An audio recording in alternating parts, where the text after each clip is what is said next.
What is up, everybody? What's up, PCP Army? Station, pop, pop, boom. Here we are for the end of March Madness with a look at a 1986 holiday slasher film, April Fool's Day, here on PCP Movie Night, March Madness. How is everybody doing? I hope everybody's as excited to be here as I am. We have a great panel of guests with us tonight to talk about this movie. March Madness has been really good this year, and I wanted to end it strongly. Unfortunately, Dylan has April Fool's up the ending, and it's actually ending in April. Whatever. It doesn't matter. With us tonight, he hasn't been here for several weeks, if not a couple months. Happy to have him back. It's Perry. Hello, Station. Station, what is up, man? How are you doing? I'm doing well. How's it going over there? It's going swell. No one's just reached out and slapped me anytime recently, so there is that. We also, speaking of slaps, we got Jelani in the house. What is up, my man? What's up, Station? Glad to be here, man. As usual. Good time. Yeah, it is a good. It's good. Today was a great day. A day I'll remember forever. You know, I'm just gonna say that. That's good. Speaking of remembering days, it's Brooks. What's up, my man? Hey. Hey. How's it going? It's going well. All right, so we're gathered here tonight for PCP Movie Night to talk about April Fool's Day because guess what? Friday is April Fool's Day, so I figured why not? April Fool's Day is a 1986 American black comedy mystery slasher film directed by Fred Walton, starring Thomas F. Wilson, Deborah Foreman, Griffin O'Neill, Amy Steele, Ken Olant, Deborah Goodrich, and Leah Pinsent. The plot follows a group of college students vacationing during April Fool's Day weekend on an island estate, which is infiltrated by an unknown assailant. Dun, dun, dun. So it's your typical slasher fare themed around a holiday. It's like somebody in 1986 was like, what holiday hasn't been used? Well, they did Valentine's Day, they did Halloween, they did Christmas, they did Friday the 13th, they did Mother's Day, they did Graduation Day. Oh, how about April Fool's Day, right? Makes sense, right? Why did we get an April Fool's Day movie before Thanksgiving? But that doesn't make any sense either. Anyway, I really like this film, right? I watched it back in the day. This was one of those safe horror movies that my mom let me watch anytime I wanted, whenever I wanted to, and I checked it out from the VHS store often. And I hadn't seen it in a long time. I watched it again in the 2000s, and then I never had it, and then never saw or thought about it again until recently. And I wanted to dive back into it. And I had just as much fun with this movie as I did when I was a kid. Now, me being a kid watching this movie, everything, when this movie came out was divisive. And I'm going to tell everybody this. We're going to spoil this film. It's got a twist ending. We're going to have to talk about it. We are going to definitely spoil this film like we do every film here on PCP Movie Night. Plus, it's like what?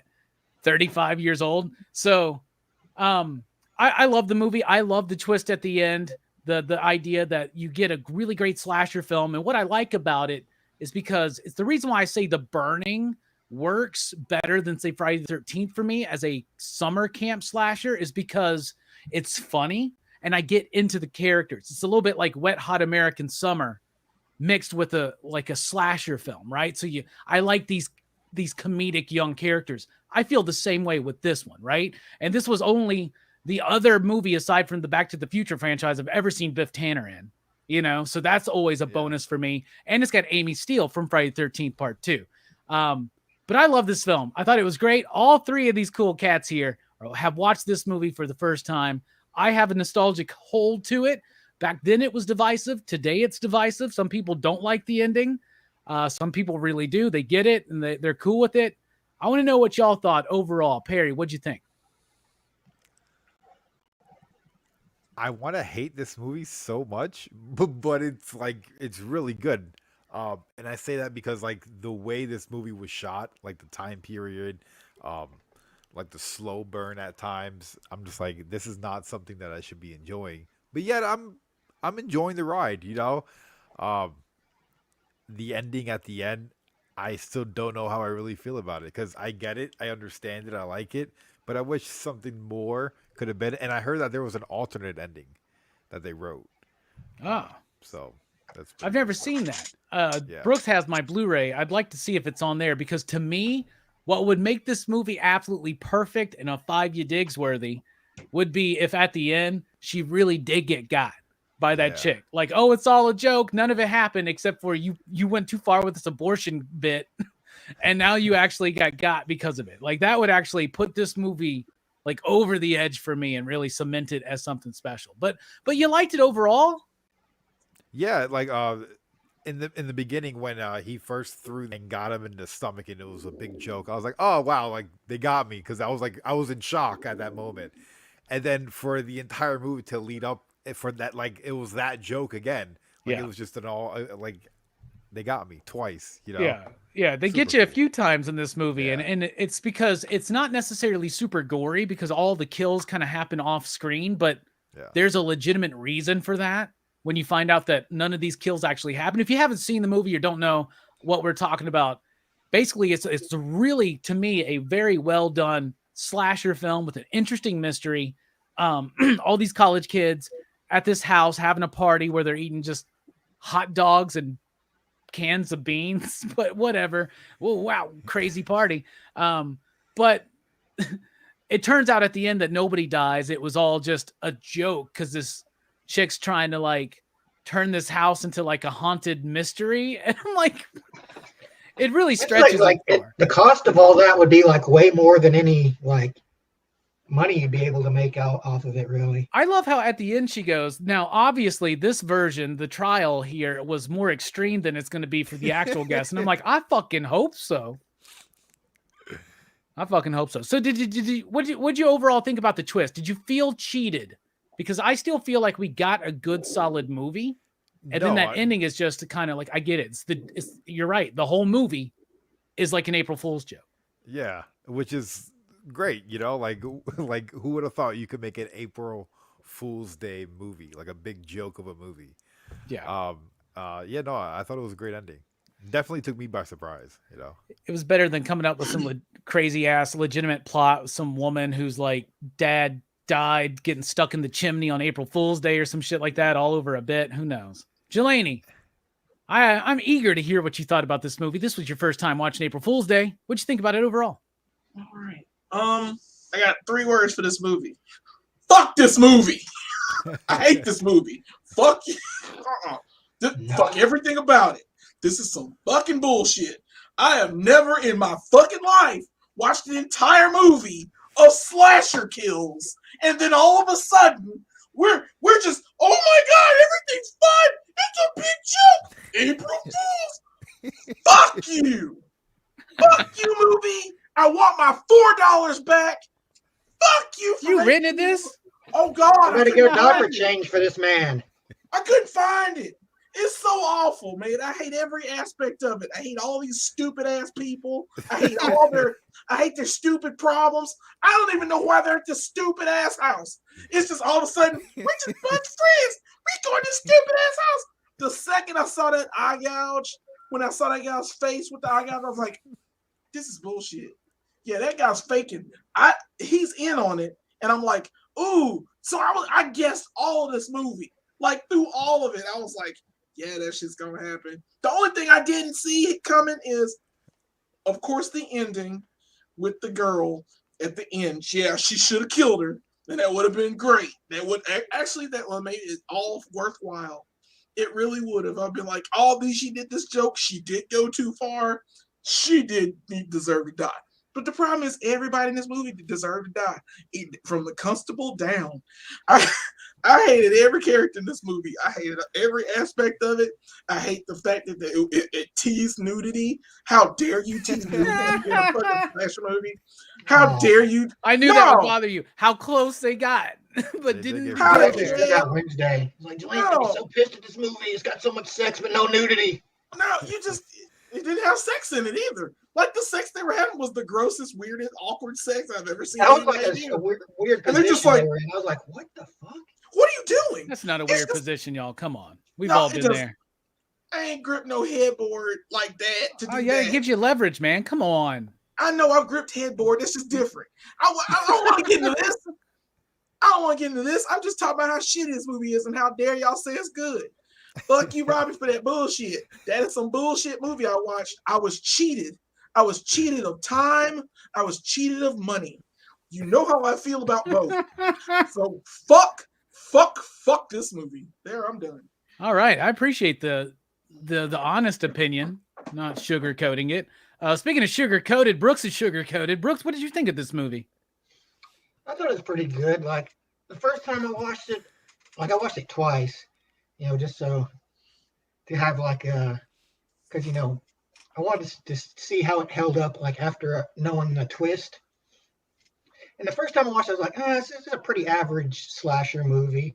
The twist, I like the twist. That's pretty neat. And it's strange because like after the scene where they're fucking on the dock or whatever, and like she sees dude's corpse floating underneath him. Oh, that's a good scene, man. Yeah, I was thinking like, wouldn't it be funny if like the whole thing just ended up being like an elaborate prank? And then when she walks in and like everybody's in that room, I'm like, holy shit. But actually watching it the second time, it actually was a lot better in a lot of ways for me. Like actually I actually got a lot more out of it the second time watching it, That's awesome. Yeah, I mean it's for how, toned down it is. It's a pretty interesting little movie. All right. Hell yeah. Now contrary to what Jelani was saying, I actually like these characters. Like there's a bunch of characters that I could talk about that I like, but I will go ahead and go first tonight and try to remember who it is. It's it's Nikki. She's the let's just say she's the more sexually liberated woman in the group. On the first date. Yes. Yeah.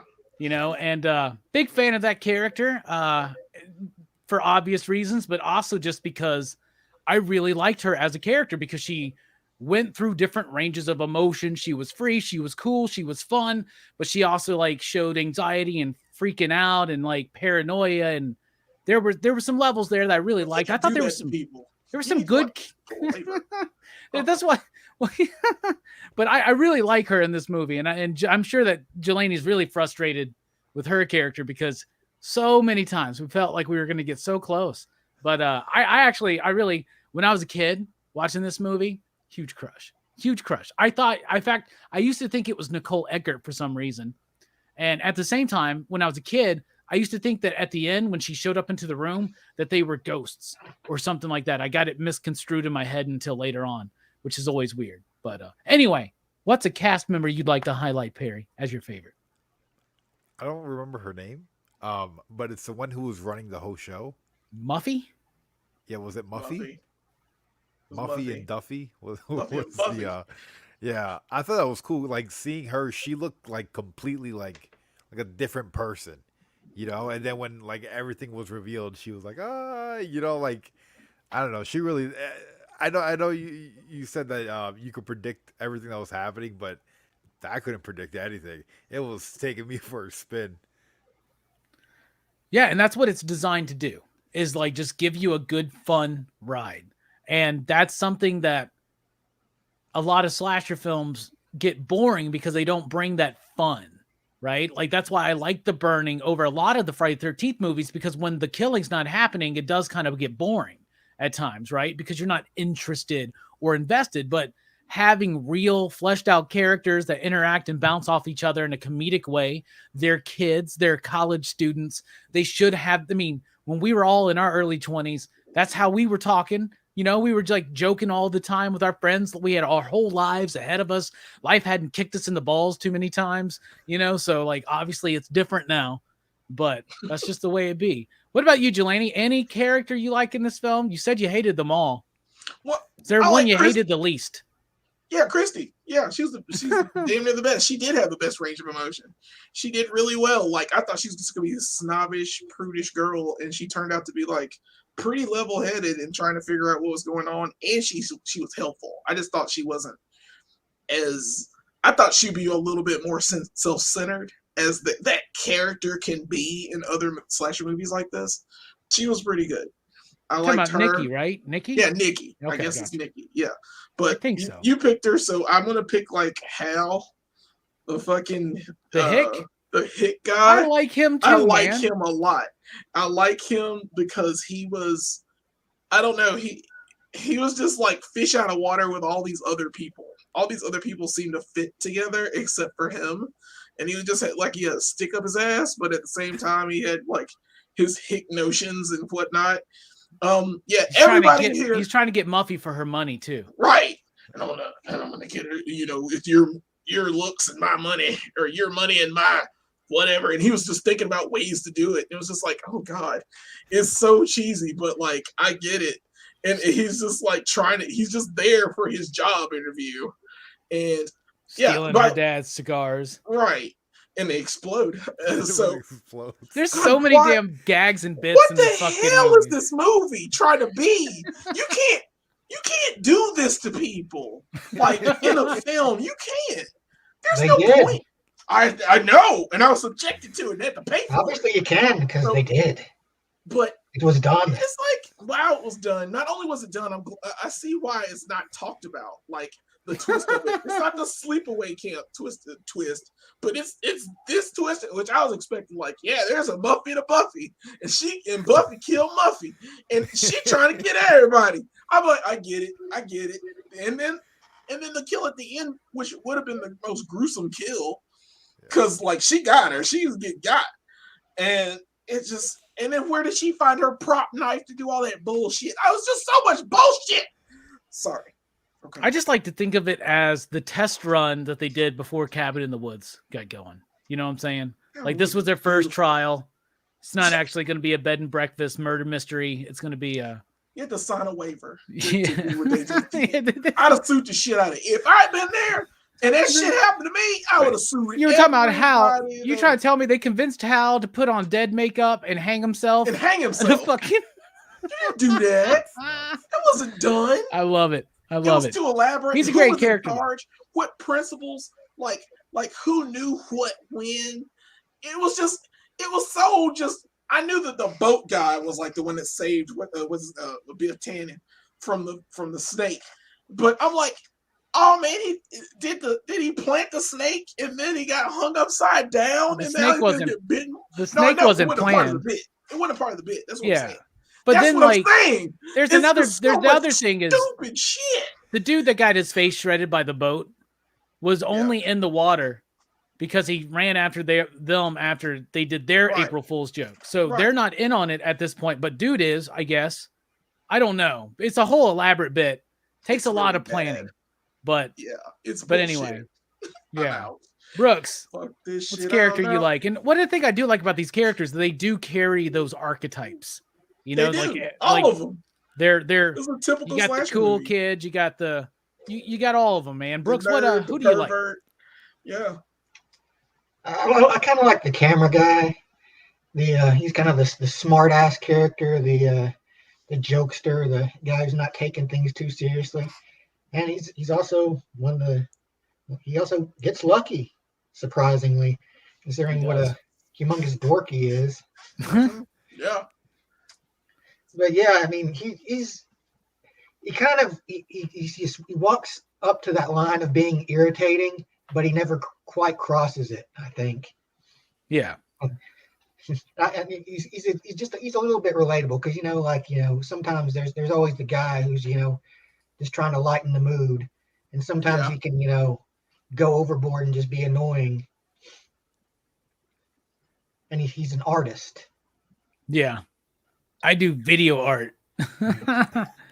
Wu-Tang says it's at least got to be better than Texas Chainsaw Massacre on Netflix, which I actually do like. I like that movie. Yeah, I like that. Chill out, man. Thank you for everybody in the chat here. Let's see. Two Gun Pedro Pew Pew says Jelani just doesn't like to be teased. No. And all that planning and no one planned to liberate at least one nip. All right, let's talk about story and structure, the way the story is crafted. I really like the script. I think that the characters are fleshed out. I think they feel and act like a real group of loose friends. They're not actually a group of friends. Some of them are tight, some of them are not. And it's just they're all connected by Muffy. It's very similar to anybody reading Nice House on the Lake. It feels like that kind of at first, right? And what if Nice House on the Lake ends with them just being like, April Fools, we didn't end the world. Then we're like, damn, James Tynan, you stole all that shit from April Fool's Day. But I like the group of characters. I think the script is really good. I think it actually is a really cool, interesting mystery. And the first time you watch it, you don't know where it's going. And you are like enjoying this ride. And then you may feel let down by that ending. I feel like it's egregious only because they do the second false death at the end. That one should have been real or not done at all. I feel that, but it's tightly paced. It's expertly written, I think, for what it's trying to do. They're just telling a joke. So style and structure, I think it was absolutely phenomenal. What about you, Perry? I'm gonna agree. Yeah, no, I like the pacing of the movie. I like the what was I gonna say? Completely forgot. I don't know. Like the way everything flowed in the movie felt natural. It was quick. It was what, an hour and 30 minutes. It wasn't Yeah. that long. It's It was merciful. pretty short. Yeah, it Yeah. was short. You know, I really like how they captured those awkward moments though, because it really showed how a lot of them weren't close. Yeah. Like they were just like, Springsteen, was- still it a was boss. like- yeah. Yeah. And it's well crafted that way, and it's also just well performed, right? And the look of it too, the way it's shot, it genuinely does kind of feel like a slasher film, kind of like crafted in a very certain and distinctive way. And I think they handled that really good. The kills, when they happen, I think they're really well paced out. So I love the look of it and cinematography and all that stuff too, right, Perry? Yeah.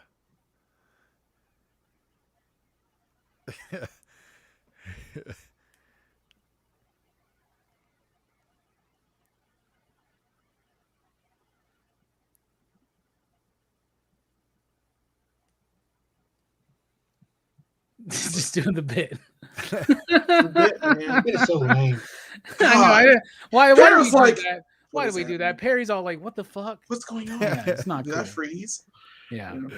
Jelani, what you think I about know. the style and structure? I don't think you thought much of it.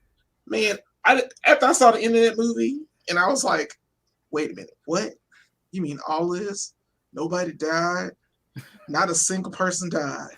Not even a freak accident where somebody's supposed to die. No one dies in a horror movie. And it's a black comedy horror movie. So if I'd gone to the theater and seen this shit, I'd have asked for my money back the second I saw it. You can't do that much of an elaborate joke. It is too... It's paced nicely. It's a slasher film.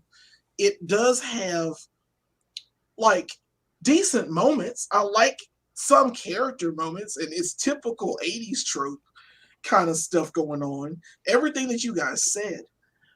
But like the fact that you tell this story and it's not a conclusive ending, there should have been consequences for this.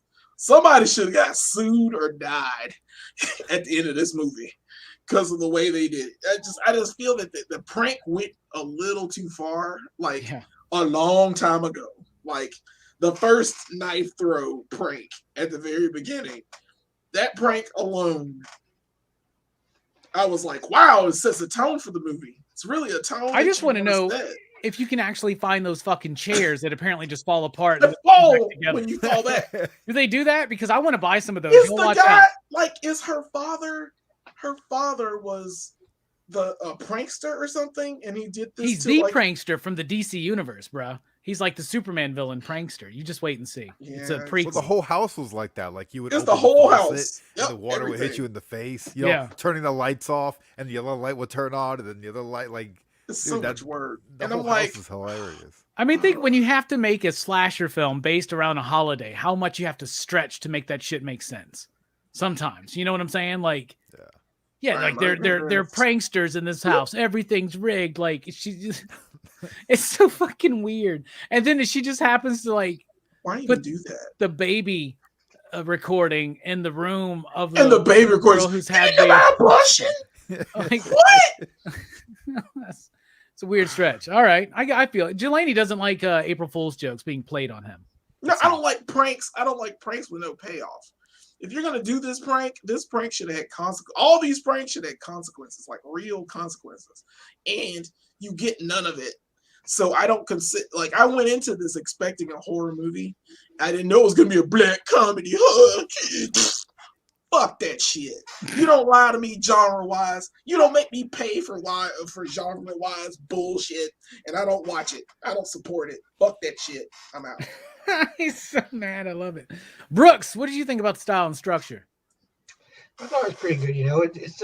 It does seem like a very typical slasher movie throughout most of it, but it has a lot of character building in it too. Like I noticed that more the second time around. Like I actually paid more attention to the character stuff, and a lot of it's pretty good, and it works in kind of with the themes of the movie.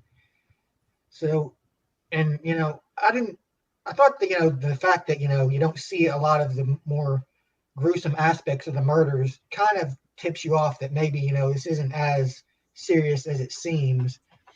So I think that in a way the movie actually kind of hints at the ending just by that, because you can see a lot of the bodies being found, like, oh, that could be like a dummy or something. So yeah, I think this movie was, for what it is, for what being an 80s slasher movie, it's good. Nice. Hell yeah. And yes, I think you're right, Wu-Tang. I don't think Jelani liked it. I got a feeling about that as well. The music. He's lying. He loved it. The music in this film is done by Charles Bernstein, who the first film we covered on March Madness of this year was over at Dylan's Horror Show, The Entity. Great music by Charles Bernstein. Bernstein also did the music in the first Nightmare on Elm Street movie, and he also did the music in this one. I like it. He's doing his synthy kind of thing, but he's kind of theming it around the Jack in the Box like music, which honestly, the Jack in the Box is kind of like the first prank ever pulled on a kid, because they're like, and then it pops up and scares shit out of you. You know what I'm saying? And then for the rest of my life, for the rest of our lives, we don't trust anybody. And that's why we don't have healthy relationships, gentlemen. Do you get what I'm saying? Or maybe I'm just getting a little bit too personal. Anyway, but I actually like the music. He's playing with that kind of bit and theme. It gets typical slasher sounding at times, but it actually works within the tone when you think it's a serious film, or when you are allowing yourself to think that it's a serious. Because even watching it, knowing the twist, I do enjoy getting into these characters, because the characters' lives, their reactions, those are all real. And the music really helps kind of pick that up. Did you have any thoughts on the music, Perry? Well, the sounds I thought were great, because like there's these times where it's just like almost dead silent, and then the music just came pouncing in. But I was trying to find it. The last song that plays when the credits roll. Oh, that "Thank God You're Crazy." Yeah, that song was awesome, man. Yeah, I heard it one time. I had to go back and listen to it twice. On the Blu-ray, it was the menu song too. Yeah, it's the title Oh, wow. song. That's crazy. And they even do that like fake trumpet shit. Yeah, that's a good little theme, man. Hell yeah. Heck yeah. All right, Jelani, you have any thoughts on the music? It was there. They made some. I mean, they did it really well. It's 80 slasher music fair. It was necessary in the parts. Like I said, this movie fooled me, and I guess that was the intention. So I get the tone of it. It was perfectly fine for a slasher film, but had I known that it not be a slasher film, it was just there. It's just music, and it's like, ooh, I'm scared now. Ooh, Jack and I'm fine. It's good. You didn't scare me. You didn't scare me once in this movie either. I was not probably. Do you really get scared by movies like this? Do you really get scared by slashers, though, Jelani? I wanted not really, but I wanted to be, because you were giving me, and it was like My Bloody Valentine, the clean version that they made them watch. That's what it was. It was like that you kind of see what was gonna happen, but then you don't see it, and then you see blood on the floor, but you don't see bodies, and then you fall into a well full of bodies, and you don't immediately, I don't know, jump out of your skin and die. Or, you can't do this to people. But the music was there for all of that until I found out the bullshit ending. The bullshit ending ruins all of it. It just takes it all away. So, yeah, the music was there. Yeah, whatever. My favorite thing about Jelani's thoughts is I'm wrapping it up with his phrase, "You can't do that to people. You can't do this to people." Meaning, and that works on so many levels, because that means A, you can't do this to people in the movie. You can't set people up like this and terrorize them and all this I'd have kind of gone shit. to prison for And shooting you- all the people involved. You if they did that also, to me. yeah, and you're also saying you can't do this to people. Like, you can't make me watch a movie, invest in it, and then tell me none of it happened. Mhm. It's like You the whole can't do ending of that. Bob Newhart. Yeah. Yeah. Brooks. Yeah, or Saint Elsewhere. Yeah, or Brooks. Lost. What? Ah, man, Yeah. come on, man. You're reaching Yeah. low. Brooks, what did you think about the music? It's all right. It's pretty, standard fare for this kind of movie. It hits all the beats. Let you know when you should be like scared. And that ending theme, like, it was weird because when I played it, like I said, it's the title menu on the Blu-ray. So I was like, that's a weird song to start off with. Like, I had that stuck in my head when I first started watching it. So it was like, it took a while for that song to dissipate so I could actually get into the movie. And then it plays again at the end. I'm like, now I get it. Yeah. All makes sense.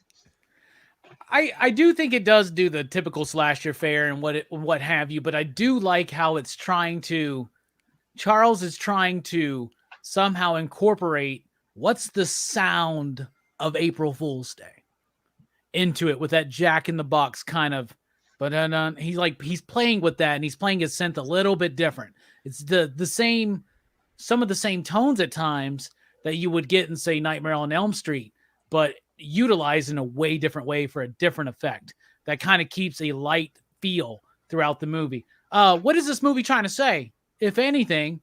Because honestly, the first thing I think this movie's trying to do is just have a fun time, and Andy Kaufman you there at the end and be like, just kidding. It's just joke. It was all fake, It was like Jerry Lawler and Andy Kaufman, right? It was all just set up, and maybe David Letterman didn't know. But it is trying to say something because it says something unique and different to each and every single one of us. Perry, what's this movie trying to say to you? April Fools. Yeah. Yeah, like, honestly, like, April Fools, like, here, like, get invested in this, like, who's the killer? Oh, we find out who we think it's gonna be, and then nope. Like, that's hilarious. Yeah, absolutely. The budget of this film was $5 million. Pretty expensive Wow. prank. Pretty expensive prank. And it made how much? How much it made? It made $13 million, which in 1986 slasher film terms was a very solid success.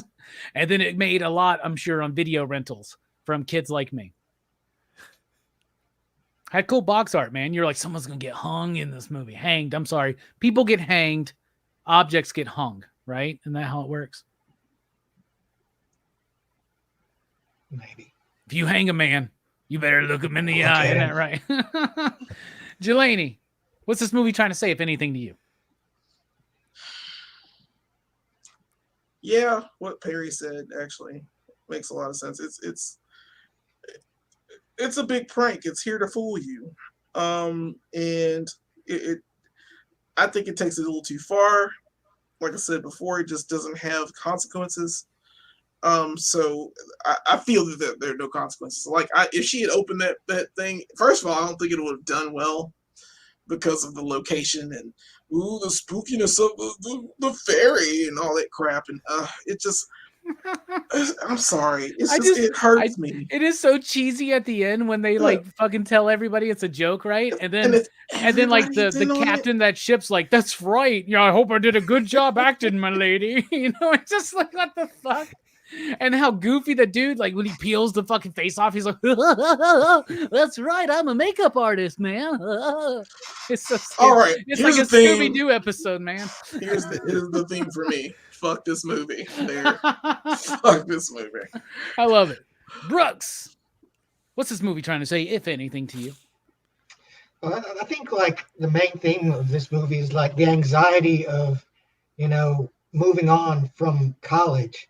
It's like, that's like all these kids are like, this is kind of like one of their last hurrahs before, they have to go out into the real world. And like, especially like the main dude, the guy who survives until the end, like he's having a lot of problems, like reconciling like where he's going to go and what he wants to do with his life. and like whether if there's anything for him like after school, and like it's kind of the thing with all of them. Like it's like it's like they're in What are they gonna do they're for the about to rest hit of the your life? transition of their lives, Yeah. like from being college students to adults, and like they're unsure. There's always that anxiety of like, what do I do from here now? Like, I'm moving on, but like, is what I've learned actually gonna serve me in the future? Yeah. So the first time I ever tried to write a script for a story for a movie, it was a high school melodrama called Skip Day, right? I planned that as a trilogy. I wanted to do Skip Day. I wanted to end it with the reunion 10 years later, and I wanted to have a movie in the middle called In Between. Some of those ideas eventually formed into the series that we tried to produce. Y'all remember The Pad, which I think is still a really good idea. I mean, it definitely needs to make some changes. Didn't age too well by 2022 standards, some of the jokes. But that being said, this is about that in-between stage. And when I was doing this stuff back in my early 20s, it was very important to me to try to convey this because I was one of those dudes that delayed going into school, right? And then wound up going into another path. So I started veering away from certain of my high school friends, right? And then in college, though, I still went and hung out with them and all that kind of stuff. But when that ended, it puts you in this weird in-between phase, right? Where some people are like, well, I'm going to go, I already got a job, I'm going to go do this. Some people are like trying real hard to hustle and get that job. Like Brooks said, it's about that anxiety. It's also about that anxiety that these friendships, these relationships are about to end. What's it going to be like? And something that we now know in hindsight is that a lot of these people you knew in high school or college, you don't really talk to anymore. They were some of your ride or dies like back then. You don't really, right? And there is something magical about that. I remember our last days in high school, we went and me and some of my classmates, we all went to Space and Rocket Center. That was the last time I hung out with like 5 of my friends from high school. And I felt like we knew it at that time. And it was a bittersweet moment. That's why they went to this party. It's one friend that they all have in common. She's rich. She's got a rich dad. Her parents are gone. She's got this estate on a fucking island. Any one of us would have went to that party. And like Biff Tanner thought we were going to get some and then not get some because the fucking smart ass video camera guy gets some. Hopefully that would have been me back in my day. But anyway, so yeah, it is touching on that. But at the same time, there's a missed opportunity in this movie. And the chick that had the abortion should have actually killed her. And then we get to talk about the consequences of crying wolf. Which I think they did a movie called Cry Wolf where they tried to do that, but I never saw that movie. So anyway, that's what it's speaking to me. Now it's time to rate the film. So out of 5 possible you digs, you out there in the chat, in the army, if you watch the film, what do you rate it out of 5 you digs? And Perry, how about you, man? Kick us off. I'm going to give it like a solid 4. 4 you digs. I like that. That's very, very respectable. Speaking of respectable, I am very respectfully excited to hear what Jelani's going to rate this film. Me?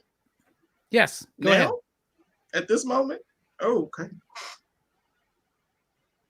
Yeah, Perry's right. I'll give it 4 you digs. I liked it. I really did. To be honest, I did really enjoy it. I knew it. I get what's about to happen. I was really impressed with like the characterization. What you said before, it really convinced me, Robbie, and I feel that like these characters are like fleshed out. They're here, because the last part of their lives, they wanna do things going forward. Because like at the table, the best part at the table was when like Biff Tannen was like, "Hey guys, what are you guys planning to do after you leave college?" And he's like, "Oh yeah," no one had anything to say because they didn't know what they wanted to do after that stage. And so, I liked aspects of that. It's a crazy horror film with no kills. It cuts away a lot. It's the music is just barely there. It really got me, man. I really I really feel good. You guys convinced me though. And that was my original take on it. I was gonna give it 4 digs. Yeah, I'm giving it a 0 because fuck this movie. Fuck this movie. I paid for it. I had to go sit through it. I had to wait for things to happen. And I'm like, oh, you're not even showing the kills? This isn't even cool at all. I'm like, something's wrong. And the gore is like cheesy. The second that guy, like I said before, the guy's eye popped out. And I'm like, that really wouldn't happen. He would have been dead. If a boat hit me against the wall, I am crushed and I am dead. And they were just like, they took him away too fast. I was like, there's something wrong with all of this. The second I figured it out, and then the second I found out nobody died and there were no consequences, I was out. And I said it throughout the entire thing. So yeah, I pranked you. Yeah, surprise. It's not a 4, it's a 0. 0 you digs. 0 you digs. I will never watch this movie again. I will, if someone paid me to watch it, I'd be like, how much? Yeah, it depends on how much, Delaney. You know that. And 100K, you do it. 10K, 1K, you do it. I regret it. Every You'd watch this movie again for a cool $100 cash, bro. Anyway, Brooks, what about you? Out of 5 you digs, what do you give April Fool's Day? I give it a 3.5. I think it's above average. You know, I think I like the twist. I thought, you know, the characters are pretty good, and you know, I did like the the kind of the overarching theme of moving on from college, and it's kind of like this kind of lighthearted excursion that happens before. Yeah, that's disguised as this horrendous murder mystery. I thought it's a movie that does something different, and I think for that alone, it deserves a little respect. I got you 100%. So I'm gonna go for you digs because I do like this movie. I like the joke. I wish someone would give me $5 million to film an April Fool's Day prank. You know what I'm saying? I like that it pulls the rug out from under us, because to me, it doesn't negate the fact that it was a very fun film. And then, like Brooks said, when you rewatch it, I think there's something about those characters that really makes it work. And even though at the end of the movie, they tell us that none of it really happened, it was all fake, it's still real to me. You know what I'm saying? I like the film.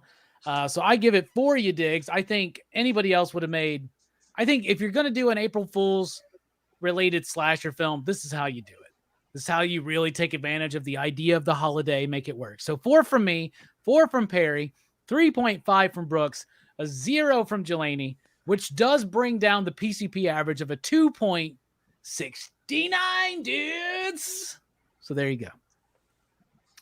Thus concludes. Brandon says, my wife heard from the other room and was like, whoa, what made that guy so angry? Well, let's just say, keep my wife's name out of your fucking mouth. Bro, how high is your boy Perry up there? He's as high as I am. We're on the same level. Those two are down below. I don't know what else you could be talking about, man. That ain't what it's about. Wu-Tang also says 1 titty and a tug with eye contact, and he'd watch it again. Says probably. All right, thus concludes our PCP movie night and March Madness. That's the end of March Madness, as you can clearly see. But April Fools, we didn't do Dylan's Horror Show last Saturday because of a scheduling conflict. So we're doing it this Saturday. So March Madness actually ends this upcoming Saturday, which is April for Midsummer. As far as us here at PCP, we're off for the next 2 weeks. No PCP movie night for the next 2 weeks. But when we return, Ghost World, y'all. Ooh. We're going to be talking about 2 underappreciated, under-talked about comic book adaptation movies. Ghost World is coming up first, and the Friday right before that, we're doing a Comics Revisited on Daniel Clowes' Ghost World. So we're doing the comic book on Comics Revisited, then we're doing the PCP movie night. So that's going to be super excited. I hope Delaney and Brooks can join us for that. Both of those, along with Brian Weaver. That's going to be fun. But until then, we are out for PCP movie night. But do not think that we would leave you for 2 weeks without doing a PCP back chat, because In back chat, we'll be talking about that slap that really rocked the world last night, and I cannot wait to get into this shit, y'all. So we'll be back here after a quick intermission for PCP Back Chat, y'all.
Hey, what's up, everybody? Welcome to PCP Back Chat here on Pop Culture Philosophers. It's the show after the show. What's up, Harry? How you doing? Chilling. How's it going? Good. You know, here's something I was thinking about. When we were leaving the show, I was watching the intro, and I noticed there's the bit where the dude finds the gun, right? Like the cowboy dude or whatever finds fucking gun. What if, like, it's all like we should have found out it was an April Fool's prank, like at the halfway through the movie, because some dude freaked out and like shot somebody and fucking killed him for real. Yeah, right? I forgot to mention that the gun is like it's Chekhov's gun. You show it, you gotta shoot it. It's gotta get shot, and it just nothing happened with it. And it's just like you can't not show that gun without a payoff. There was no payoff to this film. There's no payoff. You get no payoff other than it's an April Fool's prank, but there are no consequences to the action. I like consequences to the action. Yeah, there are no consequences in this movie. Apparently, No, she's just gonna go and get rich doing this fucking murder mystery house. I don't fucking know. Yeah. I don't know. I'd do it, sure. She'd be bad at it. 'Cause Murder that mysteries was are always just- so stupid, though. Like, you go to a murder They mystery, you are. think it's gonna be cool. You think it's gonna be like the fucking movie Clue, and in fact, it's just like playing fucking D&D. Yeah. And you're like, what the fuck is this? Role play bullshit. And nobody finds out the killer. Yeah. Brooks, are you aware of the Will Smith Chris Rock incident? I am, surprisingly. Wow. So everybody knows about Wow. that, right? Like Brooks will usually not know about something if it's trending in True. pop culture, right? True. Not initially, right? And last night, at the end of Rockin' Robbie Live, I was seeing people chat about Chris Rock and Will Smith in the chat. I didn't know what they were talking about. And I just went about my night after the show, went to bed, woke up this morning, and I was like, what? I watched this video so many goddamn times today, y'all. Like, I want to dissect every fucking moment because it is fascinating to me. If they weren't two celebrities, it would still be a fascinating situation. But, and everybody right now, they're wanting to do this whole thing of who was in the right, who was in the wrong. Oh, they were both in the right. Oh, they were both in the wrong. Oh, he was in the right. He was in the wrong. All that. I don't give a shit about any of that. As someone who likes to view and watch pop culture and partake in it and comment on it, this is fucking fascinating. First of all, you got Chris Rock, right? Comedian, doing what comedians do, telling jokes. Maybe he didn't know about Jada Pinkett's fucking condition. Maybe he didn't. Maybe he forgot, or maybe he didn't know. Whatever. He saw a bald-headed woman. He made a joke. He made a bit, right? Will's laughing. Then the whole thing happened. Here's the thing. First of all, you got to think, what's going on with Will Smith? But the most fascinating thing to me has been Chris Rock. Like the way he handled it. Because you could tell there was a moment because he goes, oh, I could have. I think he had so many jokes just ready to like lay in to Will Smith or something, but he didn't. It's a weird situation. I want to take a look at this little slideshow because it's like right before. I mean, he's laughing because I don't think he realizes what's about to happen. And then there's that. And Will's actually got a weird form here, but he's doing it. And this is so weird, man. It's so weird. And here's the incident.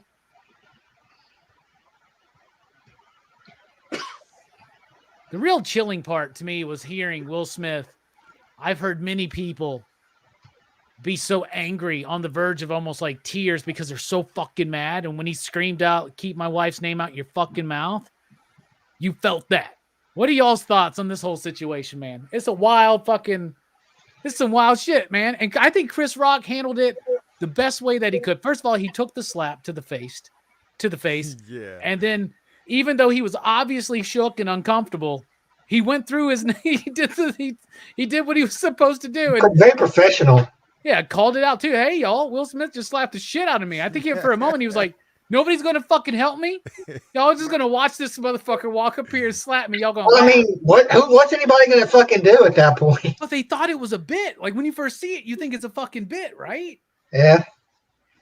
The whole thing is, it'd been nice if it had been a bit, but it makes everything look bad. It makes Chris Rock look bad for getting slapped by Will Smith over a joke when Ricky Gervais goes to like the Golden Globes and like roasts everybody. Nobody got up and slapped him, and I'm sorry, I have to look at it as a perspective as a black man. Okay, we fought so hard to be. I don't want to go. I'm not trying to go serious because I just had a whole thing, but I'm just trying to say this. As two black men, one of which is given an Oscar for best male performance, and you are slapping people over a joke, which everybody jokes are jokes. It was a bad joke, but it wasn't like terrible joke. Slap-worthy. It's a terrible joke, but see, you have to. Now you got to go back. I go back into minds and how the mindsets of the people were, because I look at that. Because why he did that, for the last 2 years, Will Smith has been a joke, like the butt of a joke, over his wife, Jada Pinkett. She has put his business out in the street. she's cheated on him openly. Ooh. She embarrassed him. She embarrassed him on so many occasions. She's been doing this for so long, and That's why I'm like, let her get roasted, motherfucker. Let her get roasted. Yeah, Jamie. Sorry, not the best man. joke. Not the best joke at all. You know, he could have used the fact that she was in the door on the joke too. Yeah, you make a Black Panther joke if you're gonna do that. You know, saying the door, do something. I like appreciate a good '90s Ridley Scott movie reference. Come on, man. It's not bad. It's just I don't know, man. I thought it was funny as hell at first, and then I started thinking about it. I was like, damn it, that's us. We up there slapping each other at the damn Academy Awards.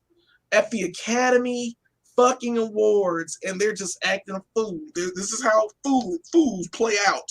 You can't, it turns into another level of nonsense. Like, I don't know, Jada should have been the one slapping him. Why not? But it's just, it makes it, and a lot of jokes are being made about this too, about Chris Rock. Like, Chris, if it was The Rock, he wouldn't have been jumping up there punching him in the face. You know he wouldn't have. You don't do that. Rock would have made that joke though. Yeah, that's true. And Chris Rock, that was low hanging fruit. It's just, you know, but what is what he does? It's what he does. Look at that response. Look at that. Yeah. And it's another thing about comedians and how you can't say anything anymore. Everyone is so brittle. Well, and here's the thing: is like, when's the next time we're gonna hear that someone gets up on stage and fucking slaps or decks a comedian because they fucking said something that offended them? Right. And you should. And here's the whole point. Skip Bayless, of all fucking people, said this today on Undisputed. They actually talked about it. Shannon conveyed a lot of those same of what you were talking about as a black man and what that meant and how disappointing that was to him on both of their sides, right? In particular, Will Smith. And then Skip Bayless was like, you know, made the point like the whole point of having comedians present the Academy Awards is to have them poke fun at the actors, at the actresses, at the directors, at the filmmakers, to like show the public that they're not so full of themselves and don't take themselves that seriously. Exactly. And Will laughed when he said the joke. He said it. He laughed initially, but he looked over and saw Jada, and she wasn't happy. She's like, "Yeah, you got to take care of that." He knows what she's saying. I saw a meme. It was like, this was Jada at the Oscars last night. It was Palpatine. Kill him now. Do it. See, it's such a mess. Like, she put his name through the mud all this time, and it's not the fact he got up and slapped him. That slap, blah blah, is like all of the right. It is that Batman meme. It is that Batman meme. Yep. Like Batman is slapping Robin. Yes. Good times, man. Man, I cannot believe it. It's just such a surreal. What were your thoughts when you saw it, Perry? I couldn't believe it. I was like, I didn't think it was real at first. I was on TikTok, and then I just kept seeing it. I was like, oh man, this is wild. That is wild. So, Chill Out Man asked us if we thought it was real or if we thought it was staged. It seems like it could be, because Chris Rock, like, I don't think he thought Will Smith was going to deck him, because otherwise you would have seen, like, he was just like, he thought he was probably going to say something to him. He looked right? stunned, is what I thought. And then when he got hit, his response was crazy.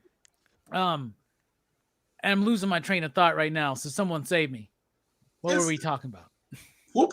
Ass whoopings on live television in front of millions of people. Yeah, was it fake or not? That's right. So it's not fake. At first, you feel like it was a bit, and then like Will's got this weird smirk on his way off stage, but Will's a good actor. He won Best Actor that night. Yeah, later. That made that very awkward. But the fact that Denzel Washington was talking to him, having a talk to Jesus, come to Jesus moment with him. The fact that his publicist was there at every break, like the whole fucking rest of the time. Bruh, his voice, I felt that. I know he's a good actor. Will Smith's been a good actor I've known since Fresh Prince of Bel-Air and 6 Degrees of Separation. I know Will Smith's a great actor. He deserves this night. And it sucks that it's tainted now, because we're not going to remember it as the night that Will Smith won a Best Actor, you know? We're going to remember it as the night he went up there, lost control, and slapped the shit out of Chris Rock. And Chris Rock, to me, is the one that looks like he maintained his composure. Even though his joke may have been in bad taste, I'm giving him the benefit of the doubt. Maybe he didn't know about what is it? The hair loss thing that she's alopecia. Yeah, I mean, he didn't know about that, right? Maybe he did. Maybe it is just maybe it's a joke in poor taste. It should have been handled privately, maybe backstage. He goes, don't do that. Will was serious. And here's the thing. No matter how good of an actor you think Will Smith is, I guarantee you Chris Rock ain't that good of an actor. Like, his response was 100% fucking genuine to me. I don't think this was staged at all. What do y'all think? I know it wasn't staged.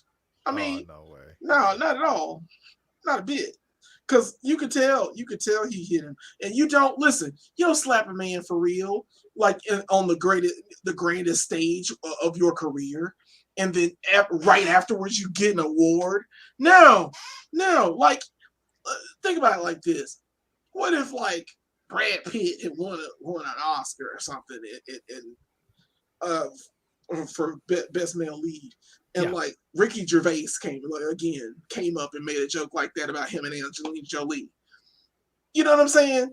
Brad Pitt ain't gonna come up there and punch that man in the face. They'd have took his Oscar and arrested his butt. And if he did, and here's the thing, if he did, I think the same reaction would have happened, right? Like, Ricky Gervais would have been up there like, what the fuck? And then Brad Pitt would have went back into his seat and got the award later. It'd have been the same Here's thing. The thing is, imagine if it wasn't a celebrity that did something like this. If one of us went up on stage and slapped a comedian or someone at a public event, we'd get taken out by security. We'd be done. They're just like, what are we supposed to do? He's going to win Best Actor in like 20 minutes. What are we supposed to do?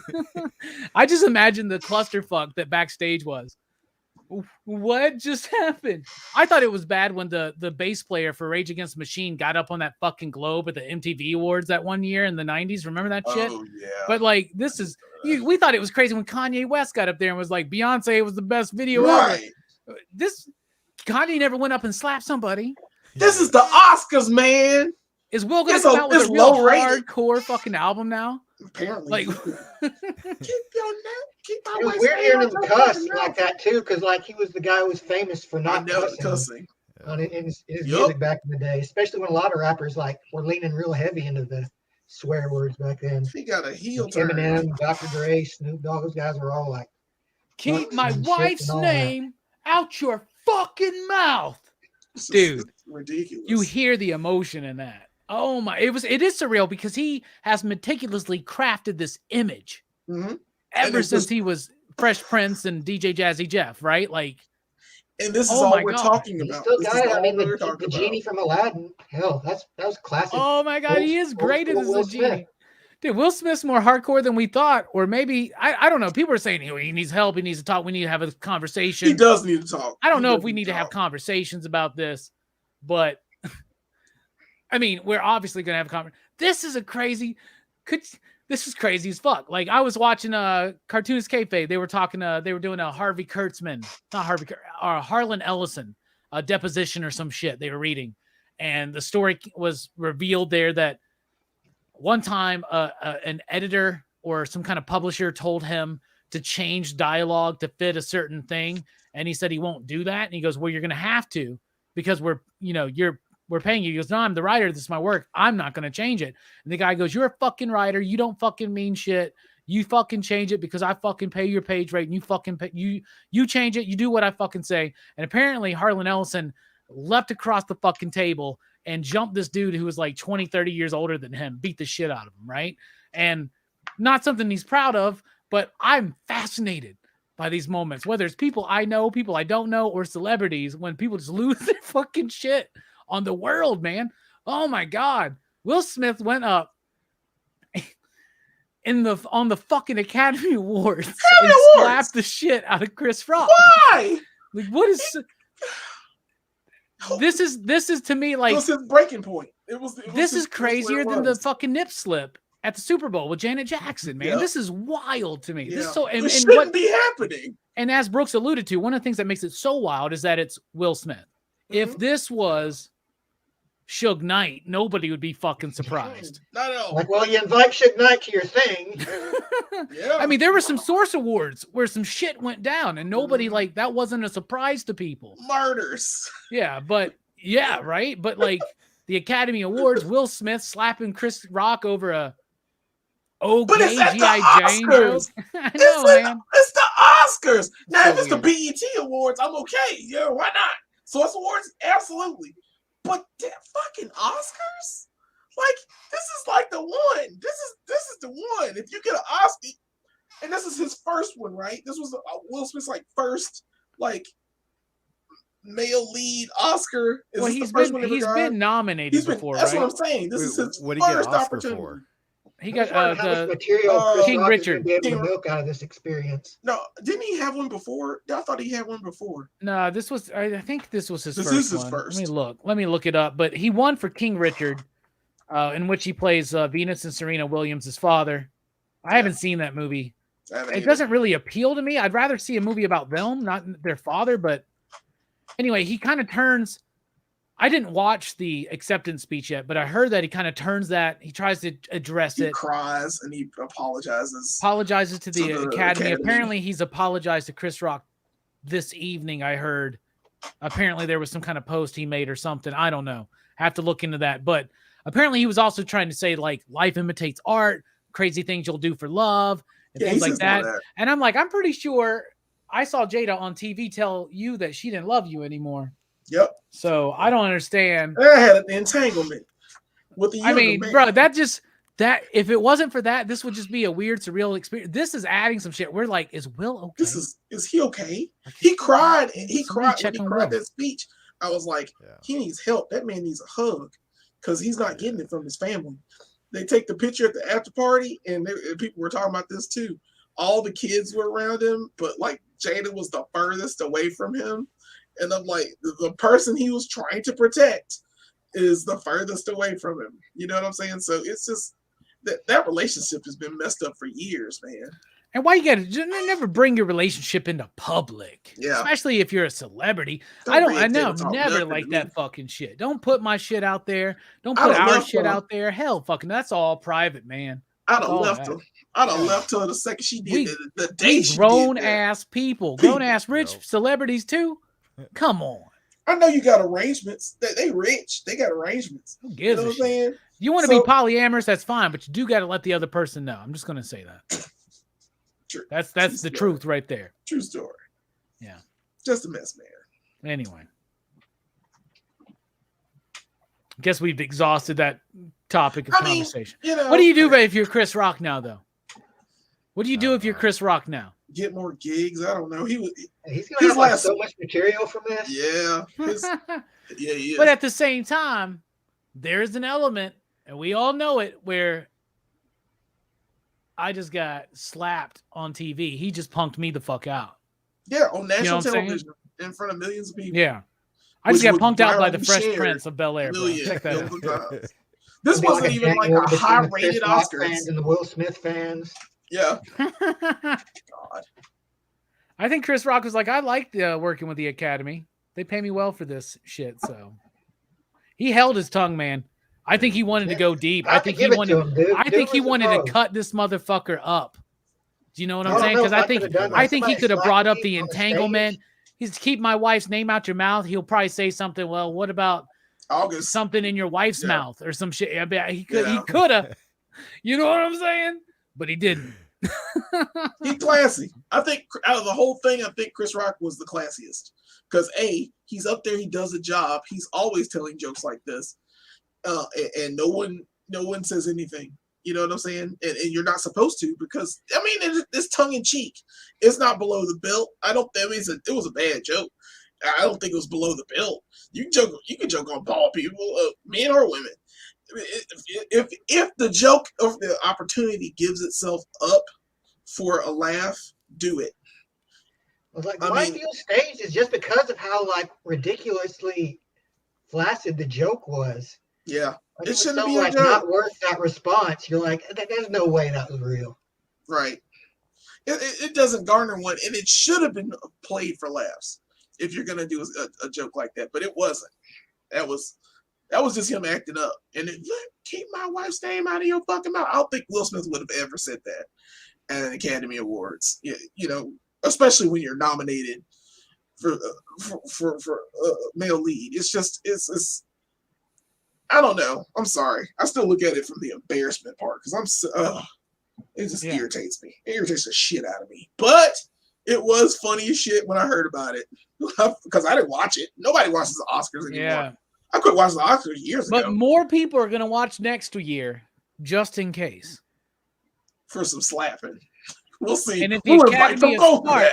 if the Academy is smart, Chris Rock will be the fucking host. True. Or They're not gonna do it though. if they're really smart, the host will be Chris Rock, and Will And Smith. Will Smith. Oh my god. They should do a movie together now. Yeah. Prove they're all. And what about P Diddy coming out like trying to be the Pope? Trying to be like we gonna settle this like family. Here's celebrating 50 years of The Godfather. Okay, that's nice. 50 years of The Godfather. Think about that. Gosh, I thought that movie was old when I was a kid. it I haven't was. seen it yet. You've never seen Really? Godfather, bruh? Oh, No. I've been I've wanting seen to the do. Godfather movies. I've read the I got book. 3. You've can never watch seen 1 the and 2. movies, Brooks? Yeah, I've never seen the movies. What the fuck? Why are we not doing that for a movie I'm night? changing my November plans now for Oh PCP my movie God. night. You got to be shitting You're me. kidding me. We're doing them 3 weeks. Jesus. We're doing 1 Please week don't- per movie. Because when we do 3, I want to, because I got the new cut they did of 3, which is called The Death of the Godfather Coda, The Death of Michael Corleone. It's more like the original vision. I want to see that. Fuck it. That I change in November plans. We're doing Godfather in November. Yeah. 1, 2, and 3. I do remember seeing that movie Mafia, which was like a Godfather spoof, though. That's not the same. That doesn't I remember count. seeing that in Not at all. theaters like a long time ago. Yeah, it was in So- the theaters when I One of was there. those super stupid spoof movies, like Scary Movie or something like that. Yeah. Yeah. Ari Ariaga says Jerry Springer will host the Oscars next year. That's where we're going. That's where we're headed. Yeah, we're doing Godfather. I just found out Perry's never seen him and Brooks has never seen him. Fuck that. Jeez. I got the Blu-rays restored. I got that new version of part 3. I'm down. I'm ready for this We shit. gotta watch it. November though. We got a long Yeah. ways to go. We already got the rest of this shit figured out. So there you go. That's We awesome. got 2 weeks of unconventional, underappreciated comic book movies. It's going to be Ghost World and Dick Tracy. Then we're going into Crew's Choice. Then we go into Action Fest. Then we go into Horror Fest. And then it will be Godfather Fest. Godfest. Wait. Godfest is like Kirk Cameron movies and shit. So we're going to be talking about Godfather Fest. So there you go. Thank you for everybody being here in the chat. We've been chatting, of course, about April Fool's Day, but now we just wrapped up a good conversation about the Will Smith slap heard around the world, Big Willie style. That was fun. So I got a good question here. I want to know, if I told you you get a free fucking pizza, but you only get 4 toppings and you have to have 4. You can't cheap out and say double pepperoni or I only want pepperoni and mushrooms. You get 4 exact toppings on your pizza. I want to know, first of all, what type of crust you getting? Is it thin crust? Is it deep dish? Is it regular ass shit? Is it pan? What the fuck is it? And what are your 4 toppings? We're going to start with Brooks. So as far as crust goes, if I can get like the cheese stuffed crust, that's what I'll go for. Toppings, probably go pepperoni, mushrooms, black olives, and probably ham. Or sausage. Okay. No, sausage, because I already got the pork with the pepperoni. So, Sliced sausage or crumbled sausage? Brooks is like, I didn't think about that. Yeah, crumble probably. Okay. All right. Crumbled sausage, pepperoni, mushrooms, and black olives, and cheese stuffed crust. Do you eat it backwards like Donald Trump? Nah, man. With a knife You and gotta fork. save the best part for last. Hell yeah, I agree. I always thought that shit was bullshit when they were like, eat it crust first. I'm like, it's bullshit, man. That's bullshit, and you know it. Perry, what about you? Hand tossed crust, like, you know what I mean. And yeah. then pepperoni, sausage, buffalo chicken, and extra cheese. Right? That's Yeah. What a crazy ass pizza. All right, a buffalo chicken with sausage, crumbled sausage. yeah. and pepperoni and pepperoni. extra cheese. And extra cheese. Hell yeah, man. That sounds like a really good pizza, doesn't it, guys? Actually, it does. It does. Except for What the about you, chicken. Jelani? Chicken's blasphemy on pizza. Now, there's some good chicken pizzas, but buffalo chicken pizza's good, man. It's blasphemy. I can't Philly have the two cheesesteak together. pizza's good too, man. I don't give a shit what anybody says. Well, it's Philly cheesesteaks. You're good. You're right. Okay. Mine would be. I guess I go for like the Terry's Pizza, Huntsville's original, the sticky fingers. I love that pizza. It's my favorite pizza. It's like sausage. It's Italian sausage, pepperoni, mushroom, and cheese, and it is absolutely gorgeous. Oh yeah, they do put ham on it, so I guess it's extra ham, and then I add extra cheese on the top. It's original hand toss pizza. It is like flat, like a New York style pizza, so you can fold it, and it's got that right amount of burn under the bottom. Like it's not burnt, it's just like I like that little black under the bottom, and it's crispy, a little crispy, and very cheesy. Oh yeah. What were the toppings again? Well, I forgot to add my favorite one. I love anchovies. So what? So- Anchovies? It would be anchovies, Italian sausage, and pepperoni. What's your fourth? Is extra cheese? There's extra cheese. Okay. All right. Yeah, mushrooms too, right? They had mushrooms too. Oh, and mushrooms. That's what I'm All right, saying. there you They had mushrooms. It's a sticky fingers. All right. But- That's fine. but- That's fine. I didn't know you could put mushrooms on pizza. Yeah. Are you serious? That's, On pizza, I- shit, yeah. I don't know what do you eat mushrooms with? Like, Everything. Everything. Like is I had it a mushrooms side with my dish, lunch or is today. it just like a main dish? What? Mushrooms. Mushrooms is like an ingredient like onions. yeah. You don't necessarily eat them on their own. You can, but like stuffed mushrooms, but you put mushrooms in sauces Mhm. and stir fries. Spaghetti, yeah. Steak, you saute them, put them in vegetables, saute mushrooms with your vegetables. It's really good. Yeah. Get I some would've been portobello scared. mushrooms, tiny baby portobello mushrooms, slice them up. Yeah. And when you're steaming up your asparagus or your broccoli or whatever vegetable that you like to steam up, you throw a little shallots or little onions in there with a little olive oil, and you get garlic, and you get your shit in there. Healthy And stuff. put some mushrooms in there too. Mushrooms, those portobellos, those baby portobellos bring a lot of flavor in. Really do. Huh. A Good good, job. like rich, earthy flavor. They're really good on pizza too. Yep. Mushrooms are on mine too. So I'm going to go thin crust, as thin and crispy as you can fucking get it. And I want pepperoni, and I want mushrooms, and I want green olives stacked all up on it. And I want the hottest goddamn sliced peppers you got. I knew you had that. That's what I want. There you go. Oh, Let's see what people say on here. Dun, dun, dun, dun. Sausage, pepperoni, and shrooms. The perfect pie. it's nice. I Black eat that. onions and olives are okay to add. Sausage, mushroom, and banana peppers on a brick oven, Sicilian style, with fresh ricotta dollops. Ooh, fancy. Ooh. Fancy You boy can't get pizza. that from Domino's. A hand tossed pepperoni, bacon, jalapenos, and mushrooms. Dude, that's a dope pizza. Blaze pizza is the best. We don't have one of those here.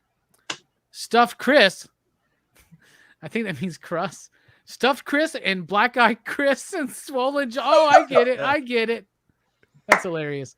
Avocado, artichoke hearts, mushrooms, and chili oil. Ooh, Nice. that's a Never thought of fancy one. chili You can't oil. get that one from Papa John's. No. Always think of the Chappelle show on Diddy with the fresh Cambodian breast milk. Yes, no shit. I want some fresh Cambodian Cambodian. breast milk. Robbie likes his crust like Chris Rock. Thin and Chris. Whoa, what? Okay. All right. So we had our pizza talk. So that was always nice. So now it's the time of the moment where we go, Brooks, you have the show. What do you want to talk about? Oh, someone's knocking at my door. I'll be right back. I'll be right back. That was a weird moment. Both of them left.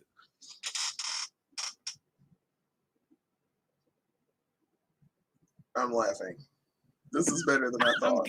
I'm coughing.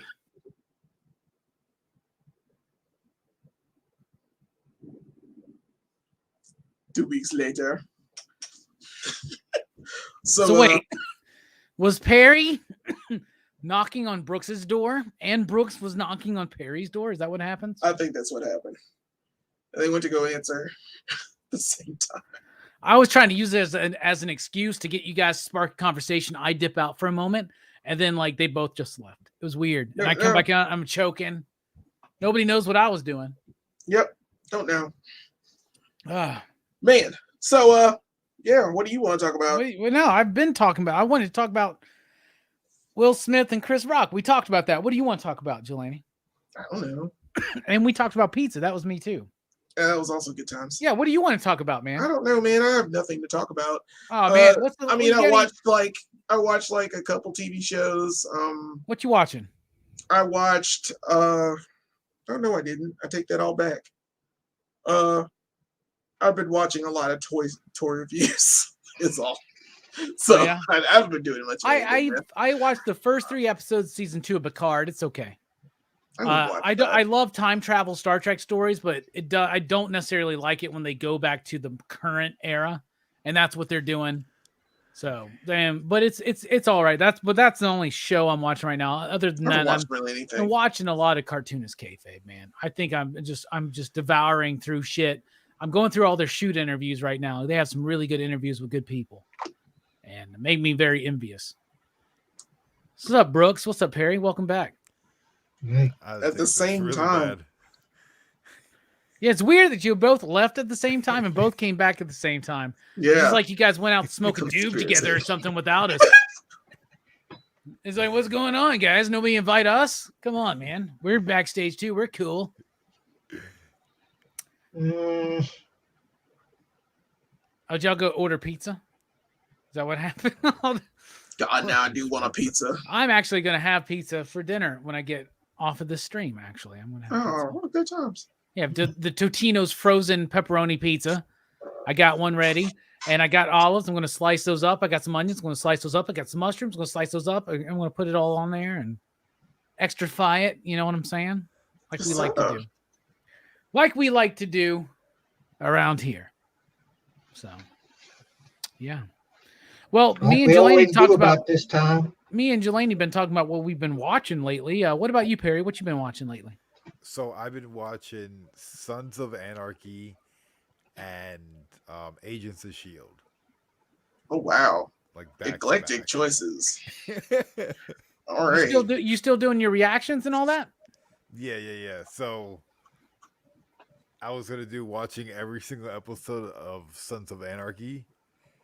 And I got like 15 episodes in, and I was like, all right, this is too much. I'm just going to do watching the first and last episode. So I just been watching Sons of Anarchy for like the past month. Nice. I've never seen it. Do you like it? Yeah. I hear good things about it. I've never watched that one. There's a bunch of shows I missed out on. Breaking Bad's one I've never seen. Bad. So it's Breaking Bad is by far one of the best shows on TV. I love Breaking Bad. It is amazing. So would you recommend Sons of Anarchy? Yeah. Have you ever watched Justified? I have not. I would recommend that. Justified is awesome. Justified's actually coming back, so I've been wanting to rewatch it. Yeah, I think it's on. It was an FX show. Yeah. I remember seeing like an ad. I don't know where it's streaming now. I don't think it's streaming anywhere. I think you have to pay for it, but it's not something I own. Yeah. I want it. I need to just get it, like the complete collection. It's one of my favorites, man. Timothy Olyphant, who I have a huge crush on.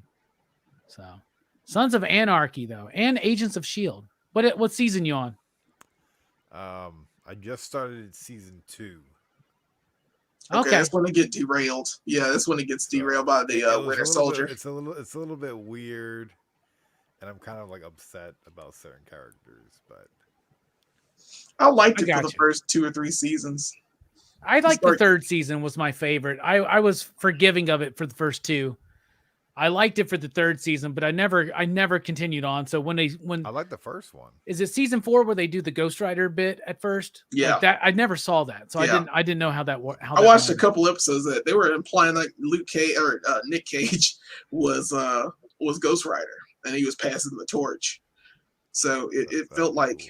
yeah, it felt like him, like it was supposed to be him, but they didn't really play it out, or they don't really show him. But I mean, it was okay. Like I said, Winter Soldier kind of derailed that show. Yeah, because but they were but good. what's his name as Garrett? Fucking Yeah, oh your my boy, goodness, Bill Paxton. Bill Paxton. Bill Paxton was fucking awesome. He was. We don't need to talk too much about it. Perry's in No. season 2. So okay, Brooks, what you been watching? Well, I haven't watched anything. I finished. I just recently finished out Our Flag Means Death. That season finale was like last Thursday. How was it? It's good. I liked it. It's the ending is like way fucking like cliffhanger, you know. But it was a good show. I like it. It's really funny. You know, it's what you'd expect from a Taika Waititi production in a way, you know. Yeah, I've heard good things about that. That's the pirate show. I want to see What We Do in the Shadows now. I've only seen the first season. I think there are 3 now. Fucking love that first season. I need to get caught back up on that. I just got caught up on Peacemaker. Loved it. Loved it. Oh, I'm glad you loved it. That was great. Yeah, Peacemaker was great. I just watched that all last weekend. So I've been watching Picard, and I got the newest episode from last Thursday I haven't watched yet. So I got to watch that, and then I'm wanting to dive into several different places. First of all, I want to do a rewatch of Twin Peaks and finally watch The Return because I never watched it. I want to do a rewatch of Sopranos because I haven't seen that in forever. Yeah. It's awesome. I used to watch that once a year. And I want to do a rewatch of Justified, right? But I also do want to eventually I feel like I need to watch Boba Fett before Mandalorian comes back just because. Yeah, because you got to. Yeah, so I need to get caught up on that. Though. I'm so hesitant about it at this point. It's so bad, dude. But, it's so bad. But it's so bad even after the 4, 5, 6, and 7. It's a shame. Anyway. So we just got the news that Doctor Strange in the Multiverse of Madness, which comes out, May 7th or something, kicking off Robbie week, of course, day before Free Comic Book Day. We get the word that it's going to be 2 hours and like 30-something minutes. So it seems like the new norm for comic book movies is going to be long ass. And I have concerns that the long ass comic book movie could become the death of the comic book movie. The problem is Spider-Man No Way Home worked because of the nostalgia factor. Doctor Strange probably going to do the same thing. We're probably going to have a 2.5-hour movie extravaganza that everybody is going to say is, quote, the best comic book movie of all time after they watch it. And we probably won't get a Doctor Strange story.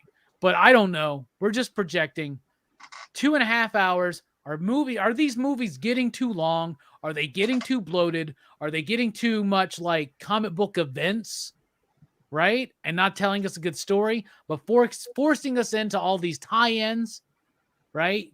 Because ultimately, what if all of the Disney shows, what if Loki, what if Kang, what if none of it matters in the ultimate? What is the direction of the MCU? I think we're now in that event fatigue level of the MCU. What do you guys think? Perry? Nah, I mean, like, the more content, the better. Like, make the movies a little bit longer if it's gonna be beneficial. Not just to make them longer. Like I'd rather sit there for 3 hours and watch Lord of the Rings the extended edition because I like it better than the regular one, even though it's a little bit longer. Like if you can make something long and feel good, and you can enjoy the whole ride multiple times. That is true. That. Yeah. However, like Eternals did not give me Lord of the Rings by Peter Jackson vibes. Like that felt like you should have done that as 6 to 8 episodes of a TV series, and I would have been down for it. You would have had time to flesh all of that out. Instead, it just felt like too much, too quick, too soon, but too long. But here's the problem. Here's my problem with Doctor Strange. I don't have a problem with its runtime because I know what they're doing. They're going to try to cram every fucking thing they can into that movie because they saw what happened with No Way Home. And they're like, oh, you thought 3 Spider-Men were crazy?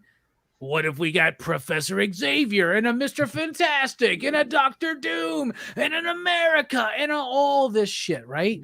And I'm just worried that it's not going to be a Doctor Strange story. You know what I'm I saying? hope But it is. I we'll loved see what that happens. first movie. Yeah, That first Doctor Strange movie was awesome. yeah. There you go. I finally watched the new Spider-Man. Oh, Brooks finally watched that. You watched it? Okay. Yeah, it's still they're still playing it at AMC. I went with my cousin Saturday and watched it. Well, Okay. well, fuck. What did you think about it? I thought it was all right. I mean, Had it been maybe kind of spoiled lean for too you? much into the old Spider-Man's thing. And like I saw something like that there's a possibility that they're going to try and revive the Amazing Spider-Man and do a third movie in that Yeah. franchise, which I think would be a bad idea because Yeah. those movies are not good. A third one would not make them better. But if they do it, I'd probably still watch it. It's true. It was all right. I mean, What would you give it out of your day? people get hyped about it, but Mhm. I was kind of like, What's your digs this on whole it, man? phase has been kind of What is rather it? on Yeah, the but downturn, what- I think, what- a little bit. But what did you think about the music, Brooks? It's all right. I tell you what I loved about it, Brooks. I'm glad we can talk about it now. Willem Dafoe as Green Goblin, finally yes. getting to do that, man. Being crazy guy. And Alfred Molina, I love seeing his Doc Ock again, too. Yeah. What's Mhm. crazy? So I'm like, okay, so they pull all these fuckers from their universe right before they die, allegedly, because that's what they're setting up. So I think they're gonna. Spider-Man went through all this shit to save these villains' souls to be sent back to their universe to fucking die. Like, I get the feeling that Norman Osborn pops back into his universe. I'm a saved man. Shit. And gets immediately impaled on his fucking glider, and it's Don't over. tell Harry. And that's why he says that. Yeah. Don't tell Harry. Layers. I'd rather, instead of Amazing Spider-Man 3, give us Spider-Man 4. I'd rather have that. Mhm. 100%. 100%. So how many digs would you give it, Brooks? I'd probably give it 4. Okay. I think It that's was what good. I gave It was it. pretty good, but it wasn't like I think it's far from one of the best MCU movies. Now we got to get you to watch The Batman. Perry, what'd you think of The Batman? I need to rewatch it. Yeah, that's how I feel. Yeah. I think we all do. Yeah. Gotta reevaluate some things. I need to sit down in the right mindset and really just watch it. It was another one of those ones that felt, because it's long, it's 3 hours. It is And- really long. And I felt like that would have been better as a TV show. Like 8 episodes, 6 episodes of a TV show, that would have been really fucking dope. And you could have released that during the fucking pandemic when everybody was at home. Everybody would have fucking watched it. And made shit They ton of money. watched it. Yep. Yep.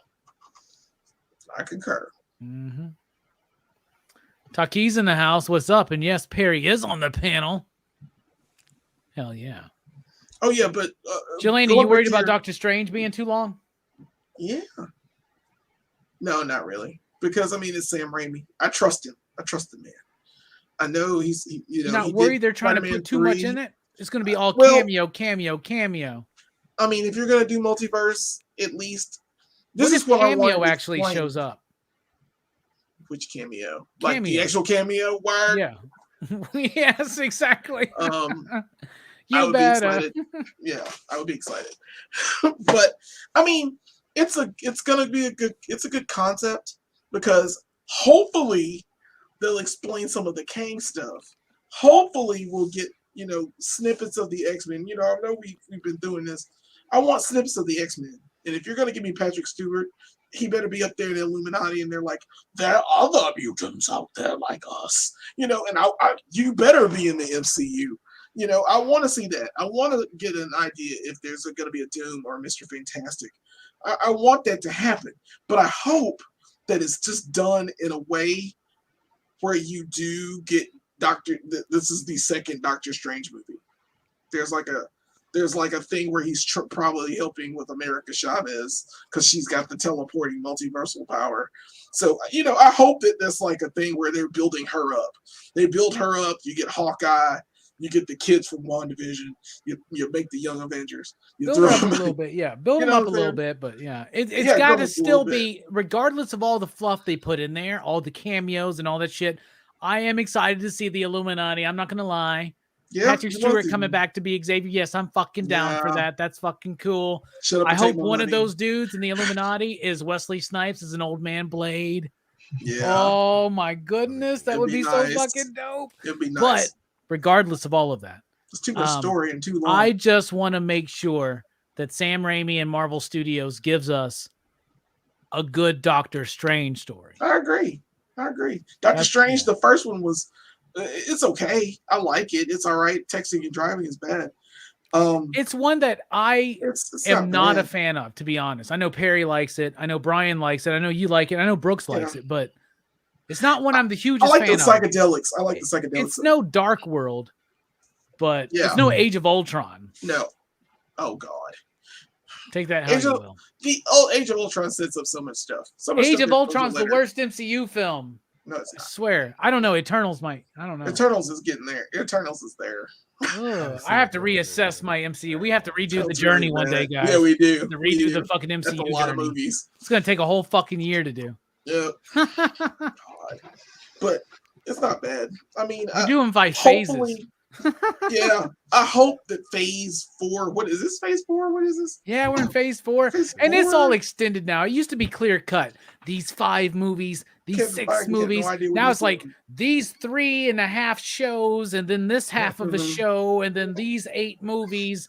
That's phase 4. Leads into nothing. So it's actually 3.5. What? Loki. Y'all have lost your rockers. WandaVision That being should have said, been together.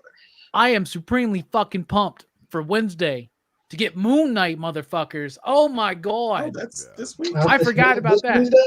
Yes, that's Wednesday. I guess I can Wednesday get is Disney Plus Moon again. Knight, man. Oh, I'm so fucking ready. Oh my God. Crap, I gotta get that. I'm so ready. Stupid service again. Yeah, I gotta get Disney Plus again because people come in the shop, like Brooks, they come in the shop and they go on Wednesday on New Comic Book Day and they go, "Hey man, did you see Moon Knight yet?" I'm like, "No, bro. I woke up, got ready, and came to fucking work." And Brooks is like, "I've watched it." So I got into the habit with Loki because the internet would spoil the shit too, and people at work would spoil it. So at Loki, I like made sure I woke up an hour earlier so I could watch fucking Loki. That's how ridiculous this world's gotten, man. Makes me want to get up on stage and slap somebody. Gotta pay the cost to be the boss. You know it, man. I'm a made man. All right. It's time for show and tell, everybody. So we're about to show off anything you want to. Recent pickups or just something you have laying around, something you want to show off. That's what we're going to get into. And we're going to kick it off with the maestro himself, Jelani. Show us what you've got. Oh, okay. A friend of mine, I've been purchasing Masterpiece. I guess this Masterpiece Transformers figures, and my newest pickup this week was the Rust. Nice. That's a dope one. I got that piece. That's dope. I got. Oh no, that's the no, masterpiece. it's the That's even masterpiece. better. Yeah. Yeah, I'm getting a stand. Apparently, it doesn't come with a stand, so I have to buy a stand. That's coming from China, so that will take forever. But he is awesome, and all of them transform the same. But this is my favorite Conehead. After this is Ramjet, and then maybe Dirge, and I'm getting those two anyway. So that's that. And then we were talking about some Marvel stuff, so I'll bring my Marvel stuff out. I got my Loki. Finally, they got him right this time. I haven't opened the box yet, but I will. But they finally got him with the knives, because before he's come with swords, and I'm like, yeah, he needs knives. He looks pretty cool with them. And he's got that second head, and it's on that card back, so I'm either debating on opening it or not. But I'm probably gonna open it. Speaking of other things I haven't opened yet, oh yeah. Thanks, man. I do suck. So I'm glad you got the message. yeah. That was Captain America saying that to you, by the way. Thanks. That's on my refrigerator now. It's my motivational move. Thanks, man. So I got this Captain America, from Robbie at his lovely store. And then It had a note on it, everybody, that said Jelani, because it was held for you. So it said Jelani, and I walked up to it and I wrote "sucks" underneath it. Yes, he did. Just to explain the bit. Yes, and I forgot to put it on here for the bit, but I didn't remember it till now, so whatever. So, it's a classic, though. Just write "sucks" under someone's name. Just under someone, yeah. And then tried to fix it by doing rocks. Man, I should have slapped you. It's an old spell, but effective. It's old magic, but it still works. I got that too. And then a couple more things. I went into my local deep store where Robbie works and got this bad boy. I finally got that Wolfman from NECA. I am super pumped for it. I hate this light's in the way because it's fully shiny. But it's the Larry Talbot head I love because I'm totally going to put that head on him for a little while. And it has the cane. You can go forward. But, and the human hands. And the human hands and everything. You can change them to Larry Talbot. It's pretty cool. He's one of my favorites. And the box is absolutely amazing. I love it. And it's like spot varnished on the front with that Wolfman. It's very shiny. They went above and beyond. They really, truly did. Way better quality than Marvel Comics. I'm very excited.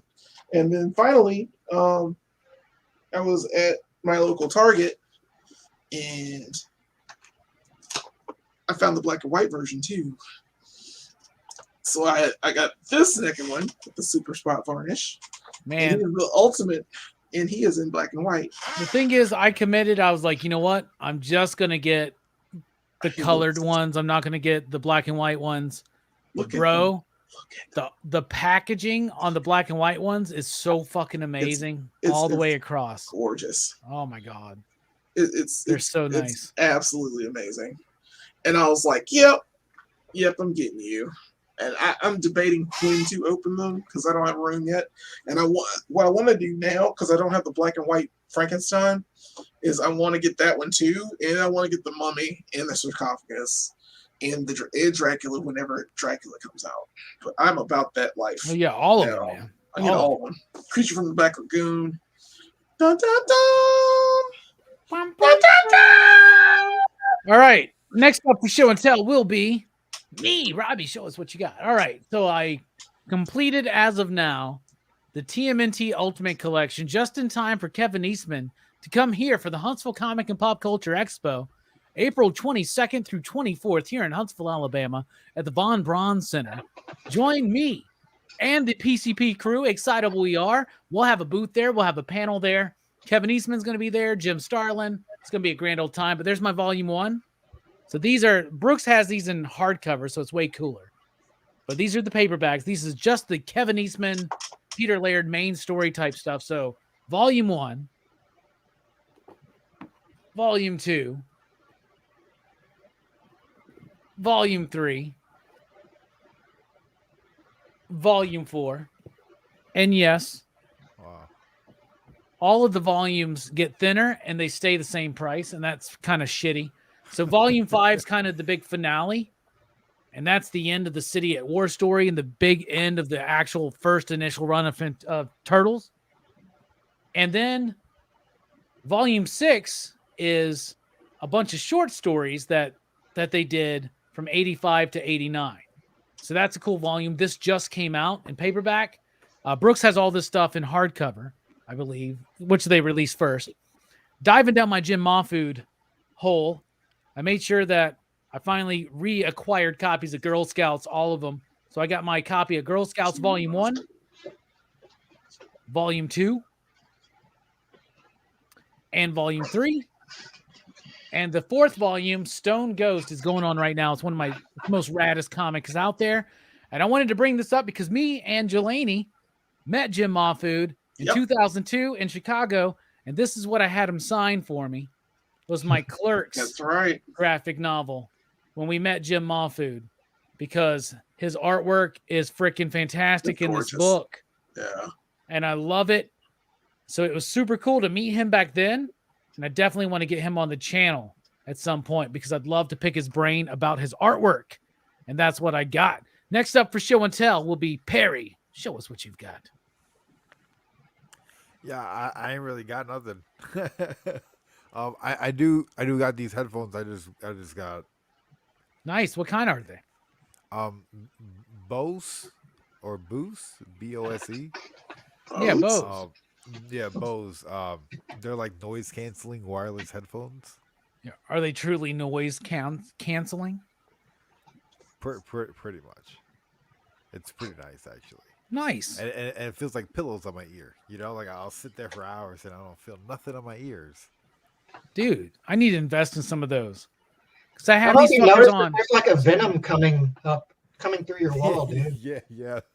Venom's gonna come out. Yeah. Nobody told you. There's just a weird I venom bought that, coming through. they gave me two. Like they shipped me two for the price of one. Whoa. I was like, oh my. What'd you do with the other one? There's a local artist that he loves to draw Venom, so I gave it to him as a gift. Oh, that's awesome. Where'd you get that from? Because that's really dope. Hot Yeah, Topic. people have like a Carnage. Hot A Topic. Carnage coming through your fucking wall. on the Hot Topic Yeah. website. It was actually the last one in stock. They sent you two. It was the last one, huh? But you got two somehow. Convenient, young man. But that's nice, man. That's super And cool. Thank you. It's like $200. What? Really? Yeah. So they sent me two. I was like, what the heck, dude? You're like, hell fucking yeah, man. Yep. That's dope, man. You should get Todd McFarlane to sign it if he's ever around in your area. That'd be cool. Yeah. That would be cool. He'd be like, you know what, bud? I never drew him with the tongue. That was Eric Larson, bud. Eric Larson, Mark Bagley. I never drew him with the tongue, buddy. All right, speaking of Todd McFarlane, his biggest fan is Brooks. Brooks, show and tell. Wrap us up, buddy. Take us home. What you got to show us, man? I picked this up a couple of weeks ago. It's the first volume of The Authority. I never read it before, so I figured it was worth a look-see. After you read it, you need to check out me and Jelani on Comics Revisited, where we covered the entire Warren Ellis Brian Hitch run of The Authority. Dare you shamelessly plug your stuff in the middle of my show and tell. You fiend. But I picked this up the other day at I think it was at Target. It's Itachi from that Anime Legends set from Naruto. Okay. He's one of my favorite dudes. I love him. And That's the coolest thing about this figure is like his like all the members of this like secret society he's a part of have a little ring on their fingers, and like his hand actually has the little ring. I guess you can't probably see it, But does it have a ring that you can put on?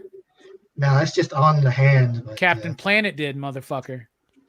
Oh, the Captain Planet figures came with a ring that you could actually wear too. That's what I just fucking said, man. Oh yeah, it didn't come with an actual ring. That would have been awesome. Though. Yeah, that's what I'm saying. It should have. Yeah, damn, missed opportunity. They don't want to put extra like in there. Like, I don't know if anybody remembers who this guy is. Oh yeah. New He's the comic comic book book guy. guy from The Simpsons. Yes. I think it was like a Burger King figure, I think. But he used to there's a little button on the back you could press and he would say something like worst whatever ever or something like that. Yeah. It doesn't work anymore. His batteries run out. You know, I used to always like be afraid that, you know, make sure you, Robbie, you don't become that guy. And I think that if I'm not careful, I'm like 7 years away from that. So I need to be careful. Like You you need to see, change you some see habits. too many of those guys, like we don't want to be like that. Yeah, I need to change some Yeah. habits. I also picked up some exclusive original artwork from this one was done by Oh shit. a certain Jay Strick. It's Super Saiyan Tapeworm Boy. Which is not canon, by the way. I do not approve of Super Saiyan Tapeworm Boy.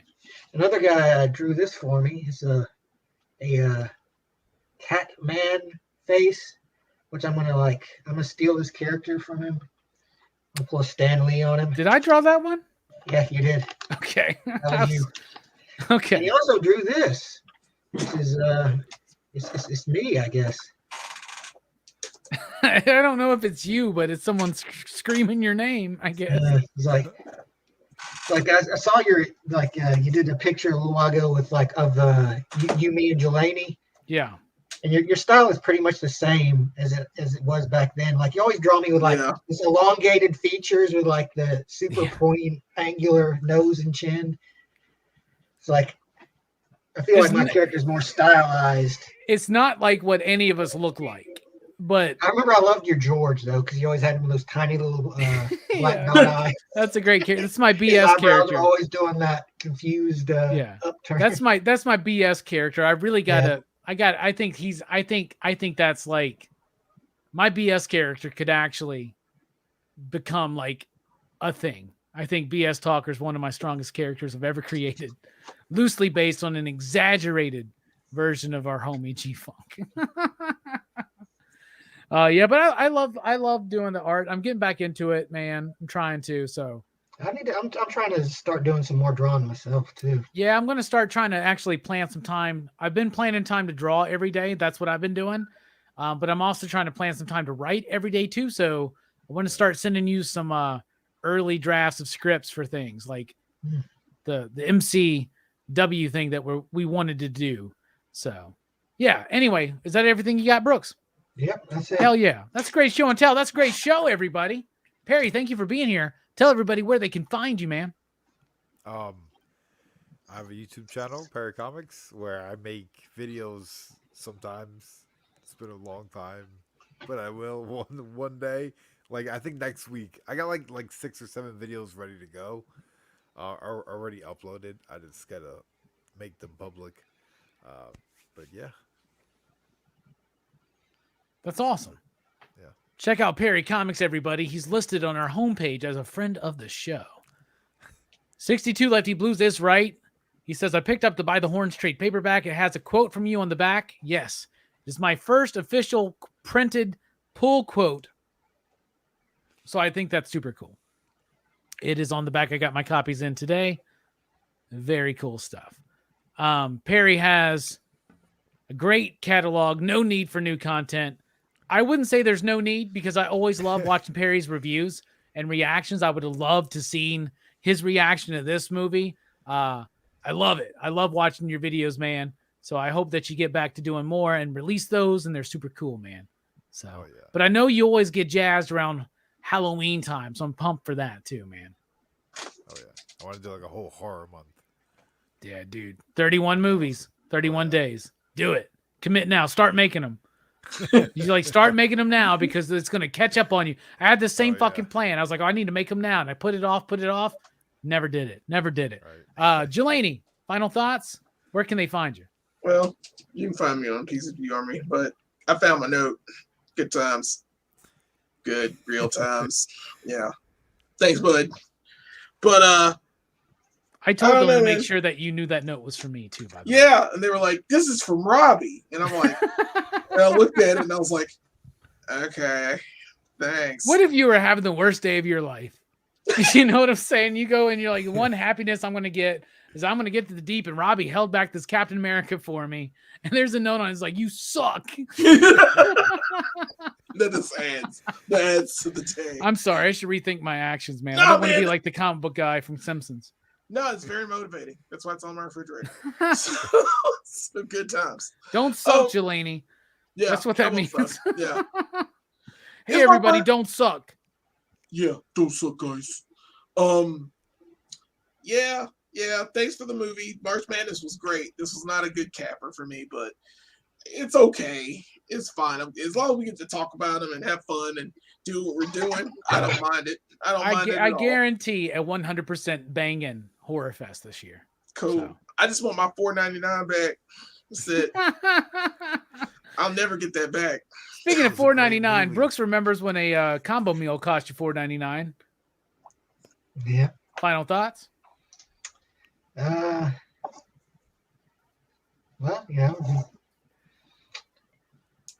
don't fear the Reaper. That's true. And for my final thoughts, I'm just going to say, keep my wife's name out your fucking mouth.